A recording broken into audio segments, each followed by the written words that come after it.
my mental model of this, I love the idea of it being performance art.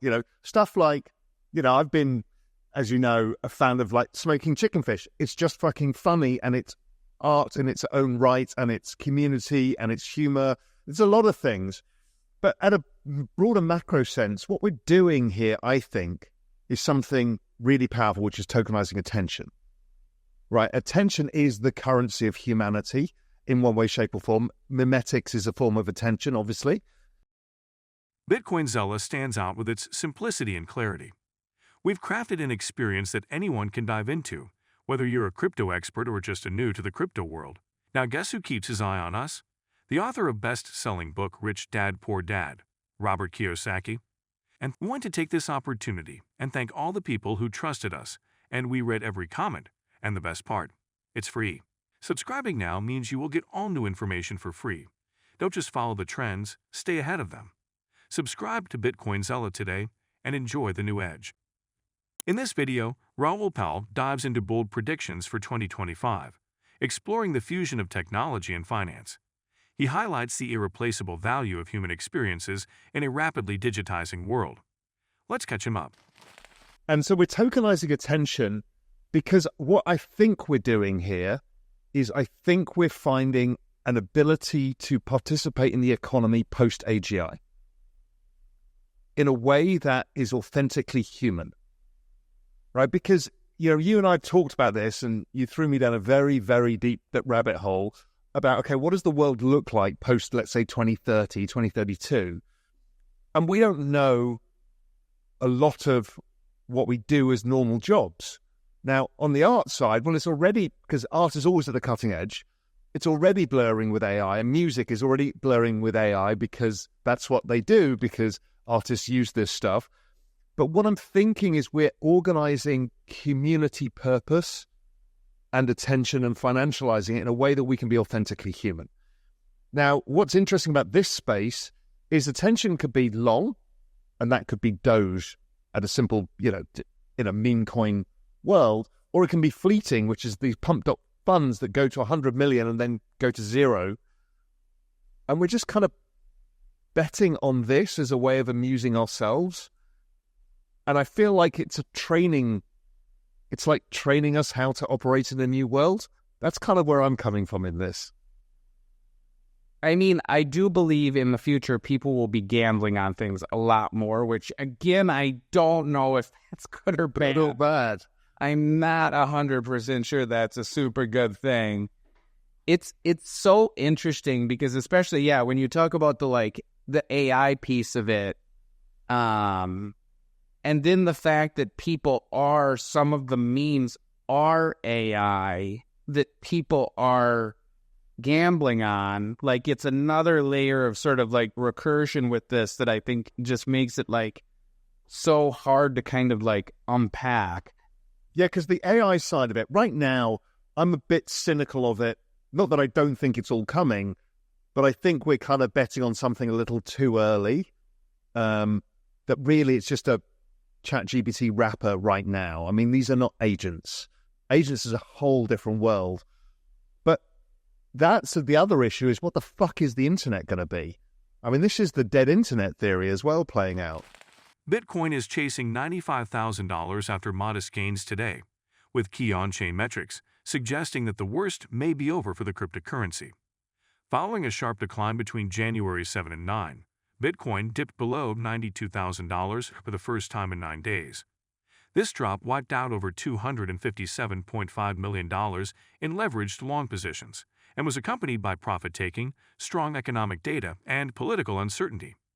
Despite the short-term bearish sentiment, 3 significant data points suggest that $92,000 may have marked Bitcoin's local bottom, presenting a promising entry point for investors. One such metric is the spent output profit ratio, SOPR, which dropped to 0.98 on January 10, signaling that short-term holders were selling at a loss. Historically, SOPR values below 1 often precede price recoveries, marking potential buy zones. For example, Bitcoin's drop to $49,577 in August 2024, when SOPR fell to 0.90, was followed by a 31% recovery. Similar trends were observed in November 2024, leading to Bitcoin's rally to over $108,000. Another bullish indicator is the entity-adjusted dormancy flow, which compares Bitcoin's market cap to the annualized dormancy value. This metric recently fell below 250,000, a zone that has historically signaled the end of corrections and the start of new bull runs. The last time this metric flashed green, Bitcoin surged to an all-time high of $69,000 in November 2021. Lastly, the behavior of long-term holders, LTAs, points to a market shift. The percentage of Bitcoin held by LTAs has reached its lowest since December 2024, suggesting that recent distribution may be slowing. Historically, a peak in LTH distribution marks a transition from a sell-off phase to accumulation, aligning with market bottoms. With these data points in alignment, Bitcoin appears poised for a strong recovery, potentially setting the stage for new all-time highs. Investors are watching closely, ready to capitalize on this moment of market resilience. Yeah, I think that to me is also, I agree that it's I don't know, it's so tough because it's like you look at some of these things and like did you ever see that poop and fart notebook thing? That to me was like such an interesting thing. Because it was, for those who don't know, it was like one of those notebook LLM Google things, and somebody had uploaded a document that was just poop and fart or something like that, or poop and pee, and it was just like the words repeated for like, I don't know, pages. And then they ran it through this Google, notebook thing or whatever, and it spit out like a 10-minute podcast about this poop and pee document that was uploaded. And these one AI, but in kind of like the two voices, like two people, which is also like a mind fuck too, like discussed it.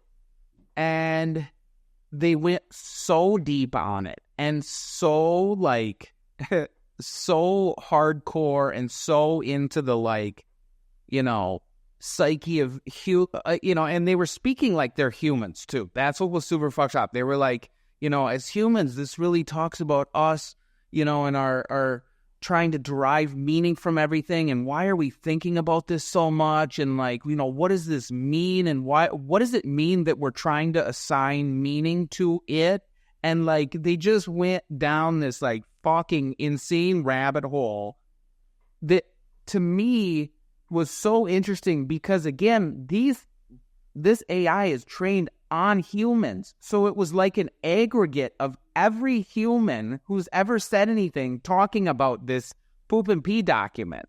And it made me realize that I actually found that much more interesting than if just two random chodes were talking about this poop and pee document. Because it's like, well, you're just two random people versus I'm listening to an aggregate of all humanity trying to just dissect that thing. That's actually, to me, more interesting. So it made me think like, I'm more interested in listening to a bot talk about this thing than I would be two humans talking about this thing.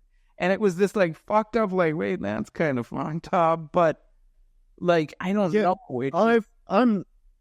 I'm starting to go down the rabbit hole that this is all a portal into the universal consciousness, or certainly, this is humanity's consciousness of everything that's ever been uttered on the internet.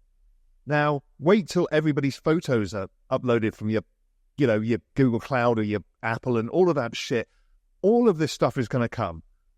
And this is, on aggregate, all of humanity in every voice, which is why the Google LLM, I remember sending it to you when it first came out. I'm like, this is going to blow your mind. It can be every voice. It can be any voice because it reflects all of humanity, good, bad, different. We can't get our heads around how powerful this stuff is. I also think it's conscious. Bitcoin's price recently dipped to $91,055, its lowest since December 1, raising concerns about a possible drop below $90,000. However, key factors suggest that such a decline may be avoided. The Crypto Fear and Greed Index, a widely followed sentiment indicator, plunged to its lowest point in 3 months, shifting market sentiment from greed to neutral. Historically, Bitcoin has reversed its downward trajectory, when this index enters the neutral or fear zone, indicating a potential turning point. From a fundamental perspective, Bitcoin has yet to trigger any of the bull market peak indicators observed in past cycles. This suggests that the current market correction might not mark the end of the broader bullish trend. Analysts believe the dip presents an opportunity rather than a signal of impending further decline. Institutional investors appear to agree, as they have accumulated over 34,000 BTC, worth $3.2 billion since December. Their activity highlights continued confidence in Bitcoin's long-term value, despite short-term market volatility. Additionally, rumors of the U.S. government selling $6.5 billion in BTC may have contributed to recent bearish sentiment, but logistical challenges make such large-scale sales unlikely, further easing market fears. While a brief dip below $90,000 remains possible, analysts anticipate a strong recovery, signaling that the worst may already be behind for Bitcoin. And do not forget to subscribe to Bitcoin Seller. The most important news will reach your inbox on a daily basis and for free. I do not know why you have not subscribed yet. If you liked the video, give it a thumbs up and subscribe for more daily updates. Remember, knowledge is power, and we're here to empower you on your financial journey. Until next time, happy investing.